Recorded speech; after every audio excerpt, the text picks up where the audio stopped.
நெல்லை மாவட்டம் பாளையங்கோட்டையில் பட்டியலினத்தைச் சேர்ந்த ஐடி ஊழியர் கவின் கொலை செய்யப்பட்ட சம்பவத்தில் பெண்ணின் தம்பி சுர்ஜித் சரணடைந்த நிலையில் பெற்றோரான காவல் உதவி ஆய்வாளர்கள் மீதும் வழக்கு பதிவு செய்யப்பட்டுள்ளது. வெவ்வேறு சமூகத்தைச் சேர்ந்த கவினும் பெண்ணும் காதலித்து வந்ததாக தகவல் தெரியவந்தது. இந்த நிலையில் பலமுறை எச்சரித்தும் இருவரும் பழகியதால் பெண்ணின் தம்பி சுர்ஜித் கவினை வெட்டி கொலை செய்ததாகவும் சுர்ஜித்தின் பெற்றோர் இருவரும் காவல் உதவி ஆய்வாளராக பணியாற்றி வருகின்றனர். பெற்றோரின் தூண்டுதலின் பேரிலேயே கவினை சுர்ஜித் கொலை செய்ததாக விசாரணையில் தெரிய வந்திருக்கிறது.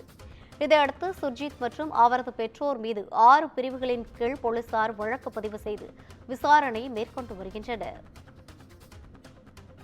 நெல்லை மாவட்டம் பாளையங்கோட்டையில் பட்டியலினத்தைச் சேர்ந்த ஐடி ஊழியர் கவின் கொலை செய்யப்பட்ட வழக்கில் பெற்றோர்களும் சுர்ஜித்தும் கைது செய்யப்பட்டிருக்கின்றனர். இது குறித்தான கூடுதல் விவரங்களோடு இணைக்கிறார் நமது செய்தியாளர் சிவகுமார். வணக்கம் சிவகுமார், கூடுதல் விவரங்களை வழங்கலாம். தூத்துக்குடி மாவட்டம் ஆறுமுகமங்கலத்தை சேர்ந்த சந்திரசேகர் அப்படிங்கிறவரோட பையன் பேரு கவின். அதாவது கவின் செல்வ கணேஷ் அவரோட முழு பேரு. சென்னையில் இருக்க டிசிஎஸ்ல மென்பொருள் பொறியாளரா பணியாற்றிட்டு இருந்தாரு. இவர் திருநெல்வேலி கேடிசி நகரை சார்ந்த சித்த மருத்துவரும் அவரோட பள்ளிக்கால தோழியுமான சுபாஷினிங்கிறவர் காதலிச்சு வந்தாருங்க. இவர் தாயார் உள்ளிட்ட இவர் குடும்ப உறுப்பினர்கள் எல்லாருக்குமே இந்த விவகாரம் தெரியும். அதே மாதிரி அந்த பெண் பணிபுரிந்து வரக்கூடிய கிளினிக்லயும் 6 மாதத்துக்கு மேல இந்த வழக்கமானது. அதாவது இவங்க 2 பேரும் பழகி தெரிஞ்ச ஒரு நிலையில இவங்க வீட்டுல உள்ளவருக்கு அவங்க அப்பாவுக்கு மேல சிகிச்சை பெற்று வந்திருக்காங்க. இந்நிலையில நேற்று குடும்பத்தோட கவின் திருநெல்வேலிக்கு தன்னோட காதலியை பார்த்து பேசியிருக்கிறாரு. இது தொடர்பான தகவல் பெண்ணின் குடும்பத்தினருக்கு தெரிய வந்த நிலையில பெண்ணோட சகோதரன் சுர்ஜித் என்ன பண்றாரு, மருத்துவமனைக்கு வராரு. தனியாக பேசணும் அப்படின்னு சொல்லி சுர்ஜித் அழைச்சிட்டு போறாரு. கவினை சுர்ஜித் அழைச்சிட்டு போறாரு. போய் அவரோட கவன் இதோடு மறந்துரு அப்படிங்கிற மாதிரி மிரட்டுறாரு. இதனிடையே இருவருக்கு இடையில வாக்குவாதம் ஏற்படுது.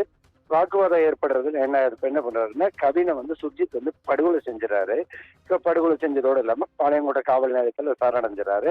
அதனை தொடர்ந்து அவற்றை விசாரணை மேற்கொள்ளப்பட்ட நிலையில காதலிக்க மறுத்த நிலையில தனது காதலிய தனது சகோதரியை கவின் வற்புறுத்தியதாலதான் படுகொலை செஞ்சோம் அப்படின்னு சொல்லி முதற்கட்டமா ஒரு வாக்குமூலம் அளிச்சாரு.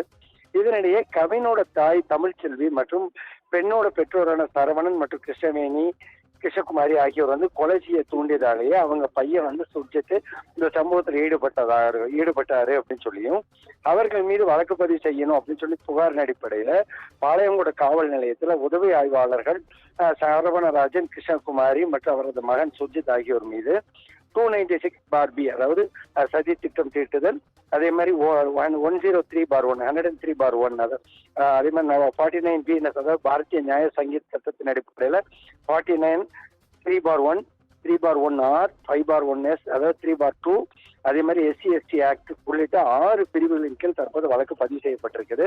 இதனிடையே கவின் காதலித்ததாக கூறப்படக்கூடிய பெண்ணிடமும் காவல்துறை விசாரணையில் இங்க இருக்கு. அந்த விசாரணையின் அடிப்படையில் இது ஜாதி ஆணவ படுகொலையா அல்லது என்ன மாதிரி படுகொலை அப்படிங்கிறது தெரிய வரும். கவினோட உடல் வைக்கப்பட்டிருக்கிற திருநெல்வேலி அரசு மருத்துவக் கல்லூரி மருத்துவமனை பிணவரைக்கு தற்போது வரை அவரோட உறவினர்கள் யாருமே அந்த உடலை வாங்க வரல. அவர்கள் உடலை வாங்க மறுத்து தற்போது சொந்த ஊர்ல போராட்டம் நடத்திட்டு வர்றாங்க. இதனிடையே உதவி ஆய்வாளர்கள் சரவணகுமார் மற்றும் கிருஷ்ணகுமாரி ஆகியோரை போலீசார் பிடித்து விசாரணை செஞ்சுட்டு வர்றது ஒரு சூழ்நிலையில இது இப்ப நடந்திருக்கிறது பக்காவான ஒரு ஆணவ கொலை அப்படிங்கிறது பையன் அதை இறந்து போன கவின் தரப்புல தெரிவிக்கிறாங்க. மேலும் பாத்தீங்கன்னா இது தொடர்பா முழுசா நடவடிக்கை எடுத்து அவர்களை முழுசா சிறைக்கு அனுப்பாத வரைக்கும் அந்த உடலை வாங்க போறது இல்லை அப்படின்னு அவங்க இப்ப தெரிவிச்சிருக்கிறாங்க. கூடுதல் விவரங்களை வழங்கியமைக்காக நன்றி சிவகுமார்.